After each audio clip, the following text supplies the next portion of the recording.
Saya Rahmawati dari Prodi Akuntansi. Saya akan menjelaskan slide pertama, yaitu pengertian vintage. Sasaran sesi kita adalah menjelaskan hal yang membingungkan. Sebagai fasilitator, peran kami adalah memastikan sesi berjalan lancar dan semua orang berpartisipasi dalam diskusi. Vintage adalah singkatan dari finansial teknologi yang berartikan teknologi keuangan. Jadi, sebenarnya apa itu tech vintage? Vintage adalah inovasi teknologi yang dikembangkan dalam bidang finansial sehingga transaksi keuangan bisa dilakukan dengan praktis, mudah, dan efektif. Dan selanjutnya, saya akan menjelaskan perkembangan vintage di Indonesia. Sering dengan pesatnya perkembangan teknologi dan pertumbuhannya perusahaan-perusahaan startup, semakin besar pula perkembangan vintage di Indonesia. Di sini saya akan menjelaskan jenis-jenis vintage di Indonesia. Yang pertama ada crowdfunding.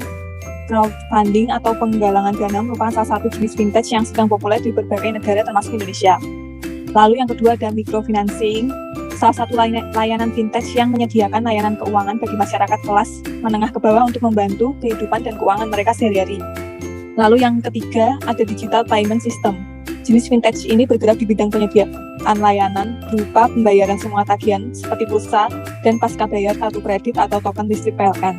Lalu yang keempat ada e-aggregator. Berbeda dengan jenis vintage lainnya di Indonesia yang sebelumnya, e-aggregator justru lebih kepada sebuah platform yang biasa digunakan masyarakat untuk mencari informasi maupun mengambil keputusan mengenai produk finansial yang akan dipilih. Lalu yang terakhir ada B2B lending. Jenis vintage ini pastinya sudah tidak asing. Jenis vintage ini menyediakan layanan pendanaan dan penerimaan pendanaan di satu platform yang sama. Lalu saya akan menjelaskan tentang faktor yang mendukung ekonomi digital. Faktor pertama adalah perkembangan telepon seluler. Telepon seluler telah menjadi perangkat utama untuk mengakses internet. Lalu yang kedua, perkembangan Internet of Things. Pada tahun 2016, hampir 18 miliar piranti berbasis internet telah saling terkoneksi yang mengakibatkan terciptanya konsep-konsep inovatif seperti smart homes. Yang ketiga, adanya big data yang didukung oleh kemampuan komputer melakukan analisis yang kompleks. Manfaat vintage untuk perekonomian Indonesia. Yang pertama, dapat meningkatkan taraf hidup. Tentu hal tersebut akan memudahkan masyarakat dalam mengalokasikan uangnya. Di samping itu, mereka tidak perlu khawatir akan adanya lonjakan tingkat bunga. Pasalnya, dengan bertransaksi menggunakan finansial teknologi, bunga yang diberikan pun cenderung rendah dibandingkan dengan platform lain. Yang kedua, dapat membantu perkembangan perusahaan startup. Penciptaan berbagai inovasi segar dalam vintage oleh perusahaan startup juga banyak tersebar di seluruh pelosok negeri ini. Sebut saja munculnya digital banking yang mampu menyajikan analisis secara mendetail dan lebih rinci. Yang ketiga, dapat merangsang pertumbuhan Bitcoin. Kemunculan finansial teknologi ternyata juga turut mempengaruhi perkembangan Bitcoin. Dari berbagai penelitian yang ada, setidaknya 2,5 miliar dari pengguna Bitcoin tidak menggunakan akun bank dan malah memilih untuk mempercayakan uangnya dalam wadah vintage. Dari data tersebut, para pengguna finansial teknologi dapat melakukan berbagai transaksi secara mudah tanpa mengalami gangguan sedikitpun. Resiko penggunaan vintage di Indonesia. Yang pertama ada resiko cybercrime. Resiko atas cybercrime merupakan resiko paling potensial dan perlu diberi atensi. Resiko ini ada karena keamanan data yang rentan terhadap beragam kejahatan di dunia maya, seperti penipuan, penyalahgunaan data klien, tanda tangan digital yang dapat dipalsukan. Yang kedua, ada resiko gagal bayar. Resiko gagal bayar merupakan hal yang cukup mengkhawatirkan bagi pengguna vintage yang menjalankan bisnis sebagai pembiayaan atau kredit. Yang ketiga, ada resiko pencucian dana dan aksi terorisme. Dengan kehadiran vintage, pihak yang dapat bertanggung jawab lebih mudah dan cepat dalam melakukan transaksi keuangan untuk pencucian dana aksi pendanaan untuk terorisme. Dari tiga resiko di atas, tidak hanya berpusat bagi pengguna vintage, namun juga pemilik vintage bahkan negara. Oleh karena itu, OJK atau Otoritas Jasa Keuangan dan Bank Indonesia atau BI membuat regulasi dari solusi agar vintage tetap dapat berjalan dengan aman. Sekian akan diteruskan oleh teman saya. Oke, untuk selanjutnya yaitu dasar hukum vintage di Indonesia. Di Indonesia sendiri mempunyai dua lembaga yang berwenang mengatur vintage, yaitu Bank Indonesia dan Otoritas Jasa Keuangan atau OJK. Penerapan vintage di Indonesia telah diatur oleh pemerintah melalui penerbitan regulasi Bank Indonesia. Selengkapnya tentang dasar hukum vintage adalah sebagai berikut. Yaitu yang pertama, Surat Edaran Bank Indonesia nomor 18/22/DKSP mengenai penyelenggaraan layanan keuangan digital. Kemudian yang kedua, Peraturan Bank Indonesia nomor 18/17/PBI/2016 mengatur segala hal terkait uang elektronik. Kemudian yang ketiga adalah Peraturan Bank Indonesia Nomor 18/PBI/2016 menetapkan penyelenggaraan pemrosesan transaksi pembayaran. Kemudian yang keempat, yaitu mengatur tentang layanan fintech diformalkan dalam Peraturan Otoritas Jasa Keuangan Nomor 77/OJK/01/2016 tentang pinjam-meminjam uang berbasis teknologi informasi.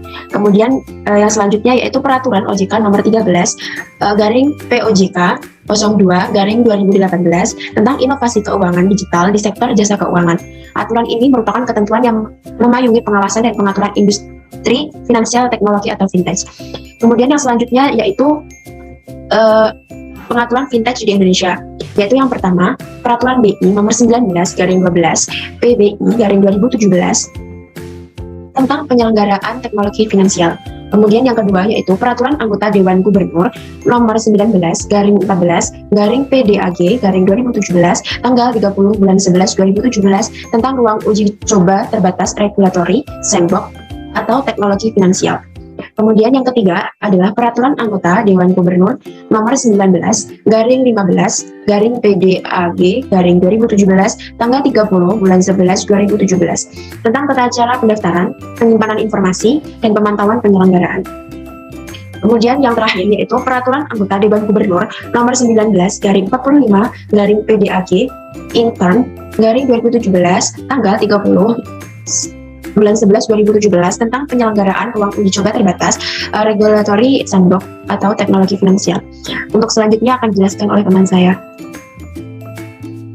Perkenalkan, nama saya Ilham Akbar dari Prodi Akuntansi. Di sini saya akan menjelaskan materi tentang resiko dalam melakukan transaksi digital. Yang pertama itu phishing. Phishing adalah tindakan meminta pengguna untuk mengungkapkan informasi rahasia dengan cara mengirim pesan penting palsu, dapat berupa email atau komunikasi elektronik lainnya. Dalam melakukan phishing, pelaku biasanya melakukan hal-hal antara lain mengirim pesan melalui email, SMS maupun halaman web. Kemudian ada meminta informasi personal seperti user ID maupun password. Hal-hal yang dapat dilakukan untuk meminimalisir bahaya phishing antara lain, jangan pernah mengirim informasi sensitif kepada email yang tidak diketahui kebenarannya atau masih diragukan. Kemudian ada menggunakan antivirus terkini, jangan mengklik apapun pada pesan email yang terindikasi phishing. Selanjutnya ada malware. Malware adalah teknik pembobolan rekening internet banking dengan memanfaatkan software jahat yang telah menginfeksi browser internet nasabah. Malware tersebut dapat melakukan beberapa hal sesuai keinginan pembuatnya, misalnya seperti mencuri data user, kemudian mengambil alih koneksi nasabah ke bank, lalu memasukkan transaksi rekening nasabah ke rekening pelaku. Kemudian hal-hal yang dapat dilakukan untuk meminimalisir bahaya malware antara lain menggunakan komputer pribadi, kemudian melengkapi komputer pribadi dengan antivirus, kemudian menghindari akses mengunduh file dari alamat web yang tidak terpercaya. Selanjutnya ada typoset.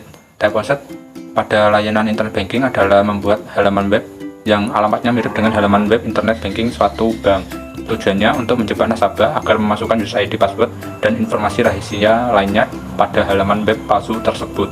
Selanjutnya, informasi rahasia yang telah diperoleh digunakan oleh pelaku untuk mengakses halaman web yang sebenarnya. Hal-hal yang dilakukan untuk meminimalisir bahaya typoset antara lain selalu memeriksa kembali ejaan nama situs, kemudian mengklik view sertifikat untuk melihat rincian sertifikat dan memastikan apakah alamat web dapat dipercayai. Kemudian materi selanjutnya yaitu tips bijak dalam memilih fintech. Yang pertama adalah pahami tujuan dan manfaat fintech. Tips fintech yang pertama adalah kita perlu memahami dulu tujuan dan manfaat dari pinjam uang secara online. Kemudian ada pastikan legalitas. Apakah fintech tersebut sudah legal dan terdaftar dan diawasi oleh OJK. Selanjutnya ada pahami syarat-syarat dan ketentuan. Kemudian ada cek reputasi fintech. Dan yang terakhir yaitu periksa kanal pengaduan. Sekian materi yang dapat kami sampaikan. Kurang lebihnya mohon maaf. Wassalamualaikum warahmatullahi wabarakatuh.